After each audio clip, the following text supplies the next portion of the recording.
Quem quer dinheiro? Levanta a mão. Com essa frase, o Silvio Santos ficou conhecido, talvez a frase mais conhecida dele depois da sua risada. Se a gente chegar numa sala de aula, numa empresa, num auditório, numa família e perguntar quem quer mudança, todo mundo vai levantar a mão. Provavelmente até o cachorro. Porque todo mundo deseja a mudança de algo, a mudança de alguém. A gente deseja a mudança da empresa, a mudança do país, a mudança da escola, a mudança do chefe, a mudança da esposa, a mudança do relacionamento, a mudança dos filhos. Mas se a gente perguntar quem deseja mudar, poucas pessoas vão levantar a mão. Esse é o grande problema que líderes, educadores, empresários e que todos nós enfrentamos. Quando nós desejamos a mudança do outro, o outro deseja a mudança do outro, o outro do outro e do outro do outro, a mudança não acontece. O budismo diz, a mudança não dói, é a resistência à mudança que dói. E por que nós temos essa resistência? As pessoas não conseguem a mudança que elas desejam, elas ficam a vida toda brigando contra os seus comportamentos, porque elas não entendem o que é o verdadeiro agente de transformação. O que realmente gera mudança dentro de nós. O verdadeiro agente de transformação é a comunicação. Quando eu era criança, e até quando eu era adolescente, eu era extremamente tímido. Extremamente tímido. Aquela pessoa que entrava muda e saía calado. Que não dizia nada. Ficava ali ouvindo todo mundo conversando, e não dizia uma palavra. Horas e horas. Era tipo uma planta que estava ali na sala, ali, para enfeitar ali, um objeto de decoração. Até que um dia, uma ex-professora de História da Arte me convidou para dar palestras e cursos de História da Arte. Eu estava entrando na faculdade de Arquitetura e eu aceitei esse convite. Aceitei para me desafiar, para desafiar a minha timidez. Eu já não queria mais deixar de fazer aquilo que eu queria fazer e não fazia. De não ter coragem de fazer, de me expressar. Eu queria dar um basta. Eu queria deixar aquela vida vegetativa. E eu aceitei o desafio. E aí eu me preparei, estudei. E aí chegou o dia da palestra. Estava ansioso, nervoso, mas aquilo aconteceu, deu tudo certo. Eu gostei, falei assim, nossa, consegui. E aí sabe o que eu fiz? Tomei uma xicrinha. Aí chegou a segunda palestra, porque era uma sequência de palestras para chamar as pessoas para um curso. Eu me preparei de novo, fui ali, apresentei de novo aquela emoção forte, consegui, falei, que legal, consegui de novo. Tomei minha segunda xicrinha. E aí fiz a terceira, e de novo aquela emoção, mas de novo aquela sensação de superação, e mais uma xicrinha. E assim sucessivamente. Até que eu fui percebendo que não só a minha comunicação estava melhor, que não só o meu jeito de falar e de me expressar estava melhorando, mas eu estava mudando algo dentro de mim. Estava mudando a minha comunicação interior. Porque nós temos duas comunicações. A comunicação exterior e a comunicação interior. A exterior é aquilo que eu falo, é o jeito que eu falo, são os meus gestos. A comunicação interior é aquilo que eu digo para mim mesmo e, sobretudo, sobre mim mesmo. É como fazer uma analogia entre o carro e o piloto. A comunicação exterior é o carro, são os nossos comportamentos. Se eu quero mudar um comportamento, eu não tenho que falar com o carro, eu tenho que falar com o piloto, que é a minha comunicação interior. Eu preciso mudar a minha comunicação interior, dar uma nova orientação para ela, para que tenha a mudança que eu desejo na minha vida. Mas a comunicação interior, ela está no piloto automático. A gente não percebe. É preciso estar em bastante auto-observação para perceber a nossa comunicação interior.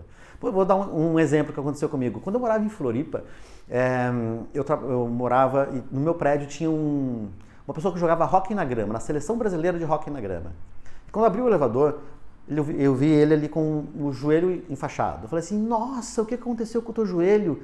Ele falou assim, estourou uns ligamentos aqui, eu vou ter que fazer uma cirurgia e aí depois eu volto a jogar. Eu falei assim, nossa, mas caramba, você joga na seleção brasileira, e aí o que você vai fazer?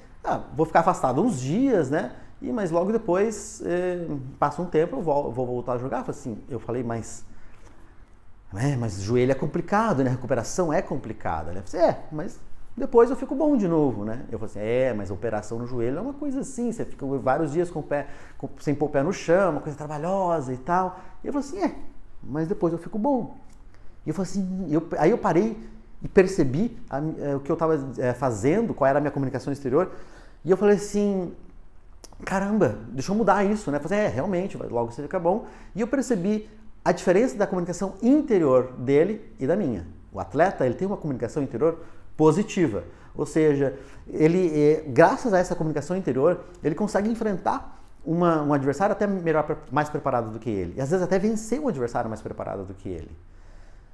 E ele tinha essa comunicação interior positiva, e eu, como pessoas introvertidas, tendem a ter uma comunicação interior mais negativa, por isso que elas são introvertidas, elas não se lançam, e aí eu falei assim, nossa, deixa eu mudar isso. Então é preciso estar em estado se monitorando, né, para você conseguir observar e detectar a tua comunicação interior. Eu digo que eu sou um otimista esforçado, não porque eu sou otimista e faço esforço para realizar, mas porque eu faço esforço para ser otimista, porque não é o meu automático. Eu preciso trabalhar a minha comunicação interior, porque a comunicação interior é ela que diz quem nós somos. A comunicação exterior é como o termômetro. O termômetro, ele diz qual é a temperatura que está no ambiente. A comunicação interior é o termostato. A comunicação interior, o termostato, ele dita qual é a temperatura. O termômetro vê qual a temperatura e te fala qual que está. O termostato, ele regula a temperatura.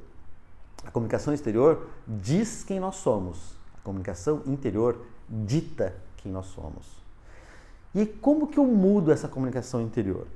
É preciso entender que a nossa comunicação ela se processa em 3 níveis. O primeiro nível é um nível racional. Eu preciso entender o que eu tenho que mudar e por que mudar. Porque se eu não gerar entendimento, eu não vou desejar a mudança, eu não vou fazer a mudança. Aí você pode me dizer, mas Joel, mas entendimento eu tenho, muita gente tem, todo mundo sabe por que precisa ir para a academia, por que precisa emagrecer, por que precisa mudar algum comportamento. As pessoas têm um entendimento e não têm a mudança. Eu disse que entendimento é importante, mas não é tudo. É preciso trazer para o sentimento. É preciso gerar uma emoção. E como que eu gero essa emoção? Aqui vem uma grande dica, através de histórias. Histórias nos inspiram. Histórias mexem com o nosso emocional. A história é quando eu posso utilizar histórias de pessoas famosas de superação, de realização, de empreendedores, pessoas do esporte, como por exemplo o próprio Arnold Schwarzenegger, que foi uma pessoa que ninguém dizia que ele ia conseguir ser fisiculturista e ganhou 13 vezes Mr. Universo. Mister.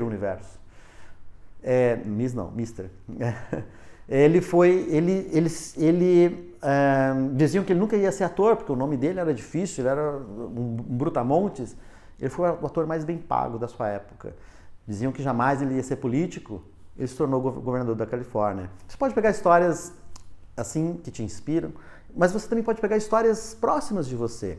Como, por exemplo, quando eu preciso fazer uma intervenção cirúrgica, algum tratamento médico, eu lembro do meu pai. Meu pai era uma pessoa extremamente resistente à dor. Ele não era forte, mas ele era resistente à dor. E quando tinha que fazer um procedimento, ele já aceitava, e já fazia, ele cooperava com aquilo. E quando um enfermeiro tinha que dar uma injeção, fazer algo mais dolorido, ele agradecia. Eu fico muito nervoso. E aí eu lembro dele. E aí isso me traz coragem, isso me inspira, isso me ajuda a fazer esse movimento. E também você pode pegar e deve pegar histórias suas de conquistas, suas realizações. Infelizmente a gente sabe muitas histórias dos outros e não sabe contar a nossa própria história. A gente não, qual história que você teve que te motiva? Porque o nosso cérebro ele tende a lembrar das histórias ruins. Por quê? Porque o que você acertou ele não precisa te lembrar. Mas o que você errou, ele te lembra, ele te alerta para você não errar de novo. Mas a gente precisa lembrar dos nossos acertos para a gente se motivar. Uma dica que eu dou aqui é você começar a escrever a sua autobiografia. E você começar a escrever a sua autobiografia não só para publicar isso um dia, mas para você ler. E você lembrar das suas histórias e se motivar com as próprias histórias. Mas você pode dizer, beleza, Joel, eu já entendi o que eu tenho que mudar, por que eu tenho que mudar. Eu tenho uma coleção de histórias, já assisti palestras motivacionais, vídeos motivacionais, mas a empresa não aconteceu, a mudança não aconteceu assim no meu time, na minha empresa, não aconteceu assim comigo. Eu ainda continuo brigando com os meus comportamentos. A dificuldade está em trazer, as pessoas têm dificuldade em trazer o entendimento, o sentimento para o comportamento. E aí eu vou te dizer qual é o segredo das grandes realizações. As grandes realizações são feitas de pequenas ações.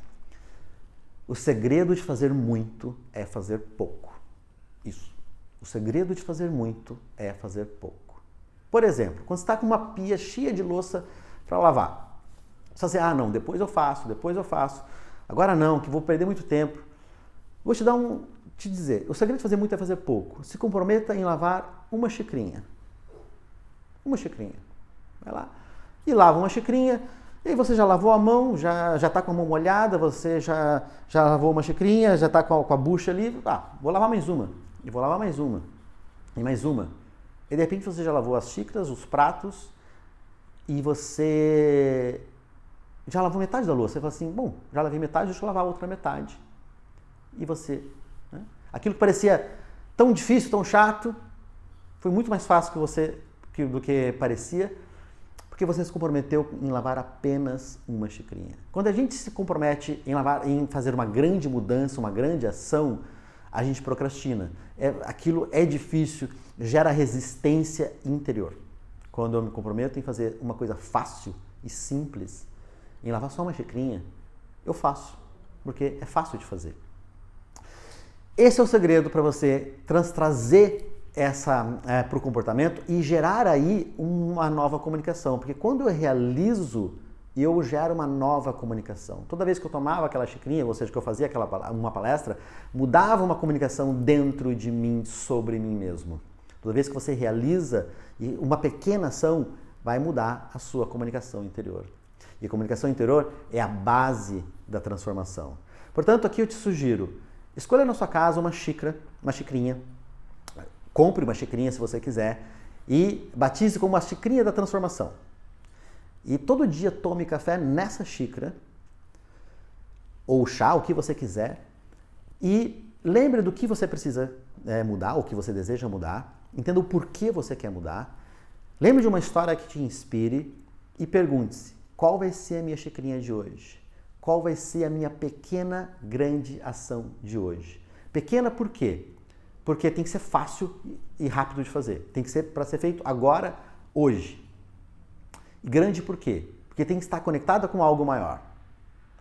Todo dia, se eu realizar todo dia uma pequena grande ação, eu não só vou colocando um tijolinho a mais na minha grande obra, mas eu vou mudando a minha comunicação interior, que é o fundamental para realizar a transformação que eu desejo. Todos os dias, se pergunte, qual é a xicrinha de hoje? O que eu vou fazer hoje que vai ser o tijolinho da minha grande obra, a minha pequena grande ação de hoje? Todos os dias. Porque quando eu vou gerando essa nova, realizo, me comprometo e realizo uma pequena ação, eu vou gerando uma nova comunicação. E eu te pergunto, qual vai ser a tua pequena grande ação de hoje? Qual vai ser a sua xicrinha de hoje? Que vai gerar a mudança na sua comunicação e, consequentemente, a sua transformação desejada.